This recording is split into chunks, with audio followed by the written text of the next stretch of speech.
Hi guys, welcome to our TNPC VIP notes. இன்னைக்கு நம்ம பார்க்க போகிறது ரிச் டாட் புவர் டாட் அப்படின்ற புக்கை பற்றி தான். இதனுடைய ஆத்தர் யாருன்னு பார்த்தீங்கன்னா ராபர்ட் கியோஸ்கி.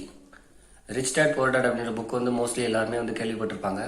ஏன்னா வந்து பணக்காரன் ஆகணும் அப்படின்றது வந்து எல்லாருக்குமே வந்து ரொம்ப பெரிய ஒரு ஆசையாக இருக்கும். லைஃப்பில் முன்னேறணும் அப்படின்றதும் ரொம்ப பெரிய ஆசையாக இருக்கும் எல்லாருக்குமே. அப்படி ஆசைப்படுறவங்க எல்லாருமே வந்து பார்த்தீங்க அப்படின்னா கண்டிப்பாக இந்த புக்கை படிச்சிருப்பாங்க, அல்லது அட்லீஸ்ட் இந்த ரிச் டாட் புவர் டாட் அப்படின்ற டாப்பிக்காவது கேள்விப்பட்டிருப்பாங்க. ஸோ அந்த புக்கை வந்து ஃபுல்லாக வந்து படிக்கிறதுக்கு டைம் இல்லாதவங்களுக்காக இந்த புக்கை வந்து ஃபுல்லாக நோட்ஸ் எடுத்து ரொம்ப இம்பார்ட்டன்ட் பாயிண்ட்ஸ்லாம் நோட்ஸ் எடுத்து அதை வந்து நான் இந்த வீடியோவில் நான் சொல்லியிருக்கிறேன். ஸோ அவங்க வீடியோக்குள்ளே போயிடலாம். ஏழைகளும் நடுத்தர வர்க்கத்தை சேர்ந்த மக்களும் பணத்திற்காக வேலை செய்கின்றனர், பணக்காரர்கள் வந்து பணத்தை வந்து தங்களுக்காக வேலை செய்கின்றனர் அப்படின்னு சொல்லி இந்த புக்கில் ஒரு இம்பார்ட்டன்ட் பாயிண்ட்ஸ் கொடுத்துருக்காங்க. ஸோ வந்து இது மோஸ்ட்லி வந்து எல்லாருமே இதுதான் பண்ணுறாங்க அப்படின்னு சொல்லி சொல்லியிருக்காங்க. அதுக்கப்புறம் பயம்தான் வந்து சம்பளத்திற்காக ஒருத்தர் வந்து வேலையில் இருக்கும்படி கட்டாயப்படுத்துது, தூண்டுது, மக்களை வந்து தூண்டுது அப்படின்னு சொல்லி சொல்லியிருக்காங்க. இப்போ வேலையை விட்டுட்டா இல்லை வந்து இந்த சம்பளம் நமக்கு வந்து வரல அப்படின்னா நம்ம குடும்பம் வந்து என்ன ஆகும், இந்த சம்பளத்தை நம்பி தான் நம்ம இருக்கோம் அப்படின்ற ஒரு சிச்சுவேஷன் தான் வந்து அந்த பயம் தான் வந்து ஒரு வேலையில் வந்து இருக்கிறதுக்கு வந்து மக்களை வந்து தூண்டுது அப்படின்னு சொல்லி இந்த புக்கில் சொல்லியிருக்காங்க.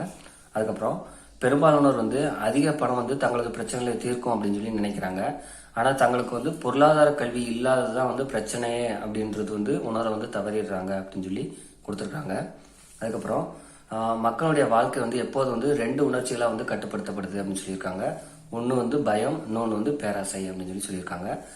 உணர்ச்சி வந்து நம்மளுடைய மூளையை வந்து கட்டுப்படுத்துவோம் அப்படின்னு சொல்லி அதையும் சொல்லியிருக்காங்க. அதுக்கப்புறம் நம்முடைய உணர்ச்சிகள் வந்து நம் சிந்தனையை வந்து கட்டுப்படுத்த அனுமதிக்க கூடாது அப்படின்னு சொல்லி சொல்லியிருக்காங்க. அதுக்கப்புறம் நீங்கள் எவ்வளவு பணம் வந்து சம்பாதிக்கிறீங்க அப்படின்றது வந்து முக்கியமே இல்லை, எவ்வளவு பணத்தை வந்து நீங்கள் தக்க வச்சுக்கிறீங்க அப்படின்றது தான் முக்கியம்னு சொல்லி சொல்லியிருக்கிறாங்க. அதுக்கப்புறம் ஒரு சொத்து உங்களுடைய சட்டப்பைக்குள்ள இருந்து வந்து பணத்தை வந்து போடுது அப்படின்னா வந்து அது வந்து அதுக்கு பேர் வந்து சொத்து அப்படின்னு சொல்லி சொல்கிறாங்க.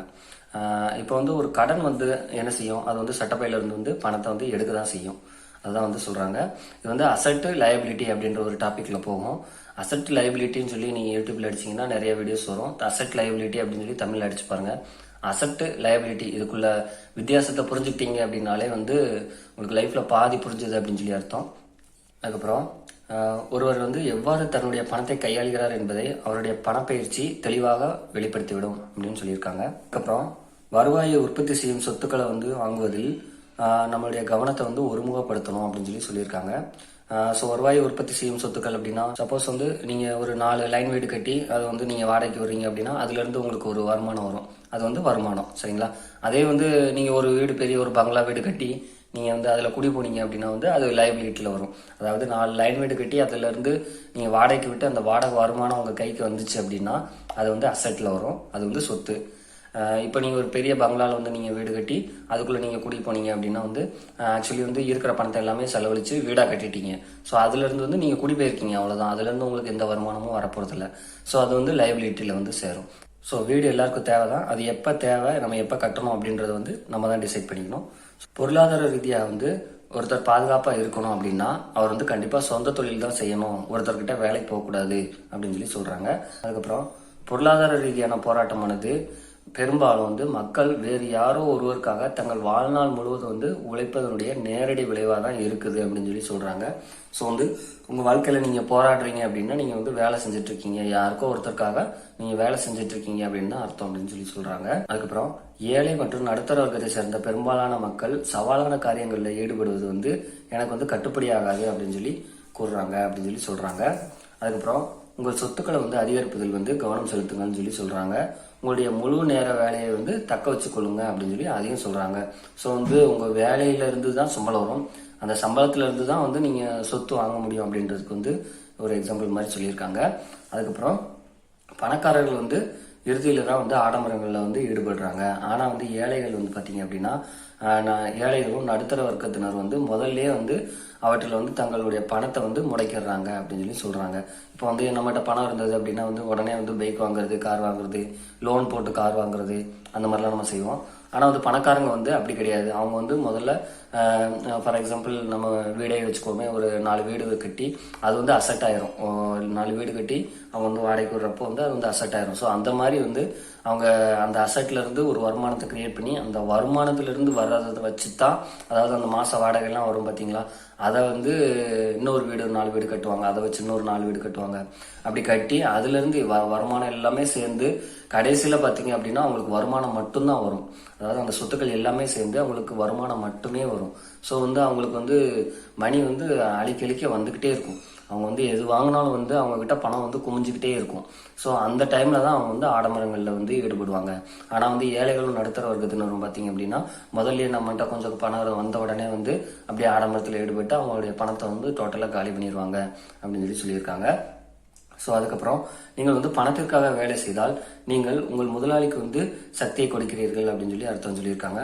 பணம் உங்களுக்காக வேலை செய்தால் சக்தி வந்து உங்கள் கையில் இருக்கும், நீங்கள் வந்து அதை கட்டுப்படுத்துவீர்கள் அப்படின்னு சொல்லி சொல்றாங்க. அதுக்கப்புறம் நீ சாமர்த்தியமாக நடந்தால் யாரும் உன்னை வந்து பந்தாட மாட்டார்கள் அதையும் சொல்லியிருக்காங்க. என்னுடைய சொத்துக்கள் பகுதியில் உள்ள ஒவ்வொரு ரூபாய் பணமும் ஒரு மிகச்சிறந்த ஊழியன் அப்படின்னு சொல்லியிருக்காங்க. இது சொல்றதுக்கு காரணம் என்ன அப்படின்னா, அந்த ஒவ்வொரு ரூபாய் பணமுமே வந்து அது வந்து கொட்டி போடுற மாதிரி, அதாவது வந்து வட்டி கடவுறதை நான் சொல்லலை. ஆக்சுவலி இந்த ஒவ்வொரு ரூபாய் பணமும், ஃபார் எக்ஸாம்பிள் வந்து நீங்கள் வந்து ஷேர் மார்க்கெட்டில் வந்து இன்வெஸ்ட் பண்ணுறீங்க அப்படின்னு வச்சுக்கோங்களேன். ஒன் ஆஃப் தி வே வந்து பணத்தை வந்து நம்ம முதலீடு பண்ணுறது வந்து ஷேர் மார்க்கெட்டில் வந்து நீங்கள் முதலீடு பண்ணுறீங்க அப்படின்னா அது வந்து நீங்கள் தூங்கிக்கிட்டு இருக்கையிலையும் அதுக்காக ஏதோ ஒரு கம்பெனியில் வந்து நல்ல கம்பெனியில் நீங்கள் முதலீடு பண்ணுறீங்க. அந்த கம்பெனியோடைய ஓனர் வந்து அவருடைய நம்ம ஒர்க்கர்ஸ் வச்சு அவர் வேலை பார்க்குறாரு. அவர் சம்பாதிக்கிற லாபத்தில் நீங்கள் அந்த கம்பெனியுடைய ஷேர் வாங்கியிருந்தீங்க அப்படின்னா பார்ட்னராக உங்களுக்கு வந்து அந்த கம்பெனிலேருந்து உங்களுக்கு ஒரு பங்கு வந்து அவர் வந்து கொடுப்பாரு. அதாவது லாபத்தில் வந்து ஒரு பங்கை கொடுப்பாரு. ஸோ அது வந்து நீங்கள் அதுக்குன்னு சொல்லி நீங்கள் எஃபர்ட் போடணும், நீங்கள் அந்த கம்பெனிக்கு போய் நீங்கள் ஒரு ஒர்க்கராக ஒர்க் பண்ணணுன்றது அவசியம் கிடையாது. நீங்கள் உங்கள் வேலையை நீங்கள் பார்த்துட்டு இருக்கிறீங்க. ஆனால் ஷேர் மார்க்கெட்லேயுமே வந்து நீங்கள் இன்வெஸ்ட் பண்ணி நீங்கள் நல்ல ஒரு கம்பெனியில் வந்து இன்வெஸ்ட் பண்ணியிருக்கிறீங்க அப்படின்னா ஸோ அதில் வந்து பார்த்தீங்கன்னா உங்கள் பணம் வந்து நீங்கள் தூங்கிட்டு இருக்கையிலையும் அந்த பணம் வந்து ஒர்க் பண்ணி அந்த பணம் உங்களுக்கு வந்து பல மடங்காக பெருகிறதுக்கு வாய்ப்பு இருக்குது அப்படின்றது வந்து அந்த மீனிங்கில் தான் அவர் சொல்லியிருப்பார். அதுக்கப்புறம் அதிகமான ஊழியர்களை உருவாக்குவதற்கும் தன்னுடைய முதலாளிக்கு ஒரு ஆடம்பர வாழ்க்கை கிடைப்பதற்கும் வந்து அவன் வந்து கடினமாக உழைத்தான்னு சொல்லி அந்த புக்கில் கொடுத்துருக்காங்க. அதுக்கப்புறம் நிஜ உலகில் சாமர்த்தியமானவர்கள் வந்து முன்னேறுவதில்லை, துணிச்சல்காரர்கள் தான் வந்து முன்னேறுறாங்க அப்படின்னு சொல்லி சொல்றாங்க. ஸோ வந்து சாமர்த்தியமாக இருந்தால் பத்தாது, துணிச்சலாகவும் கொஞ்சம் இருக்கணும் அப்படின்னு சொல்லி சொல்றாங்க. அதுக்கப்புறம் பட்டங்களோ அல்லது நல்ல மதிப்பெண்களோ வந்து ஒரு பொருட்டல்ல அப்படின்றது வந்து நீங்கள் வந்து புரிஞ்சுக்கணும்னு சொல்கிறாரு. அதுக்கப்புறம் கல்விக்கு வெளியே உள்ள உண்மையான உலகில் வந்து மதிப்பெண்ணை விட வந்து மேலான ஒன்று தேவைப்படுது அப்படின்னு சொல்லி சொல்கிறாங்க. அது என்னன்னா துணிச்சல், விடாமுயற்சி, புத்திசாலித்தனம், மன உறுதி, சாதுரியம் அப்படின்னு சொல்லி பல பேரில் வந்து அதை வந்து அழைக்கிறாங்கன்னு சொல்கிறாங்க. அதுக்கப்புறம் நிஜ உலகில் வந்து விடை தெரிந்திருந்தும் அவற்றின் மீது நடவடிக்கை எடுப்பதற்கான துணிச்சல் இல்லாமல் போனவர்கள் அது வந்து நிறைய பேர் இருக்கிறாங்க. அவங்கள வந்து பார்க்கையில வந்து எனக்கு ரொம்ப வந்து ஃபீலிங்காக இருக்குது அப்படின்னு சொல்லியிருக்காங்க. அதுக்கப்புறம் நிஜ உலகில் வந்து சாமர்த்தியமானவர்கள் பார்த்தீங்கன்னா முன்னேறுவதில்லை, துணிச்சல்காரர்கள் தான் வந்து முன்னேறுறாங்க அப்படின்னு சொல்லியிருக்காங்க. ஸோ இது ஆல்ரெடி நம்ம பார்த்தாச்சு. அதுக்கப்புறம் உயிர் வாழ்வதற்கான மிகவும் உற்சாகமான நேரம் இது அப்படின்றது தான் நான் வந்து பொருளாதார அறிவை வந்து வளர்த்துக்கிறதுக்கான முக்கியமான காரணம் அப்படின்னு சொல்லி அவர் சொல்லியிருக்காரு. அதுக்கப்புறம் இன்னைக்கு வந்து பார்த்தீங்க அப்படின்னா செல்வம் அப்படின்றது வந்து தகவல்களில் இருக்கிறது. சரியான நேரத்தில் தகவலை பெற்றிருக்கும் ஒருவர் தான் செல்வத்தை வந்து குவிக்கிறார் அப்படின்னு சொல்லியிருக்காங்க.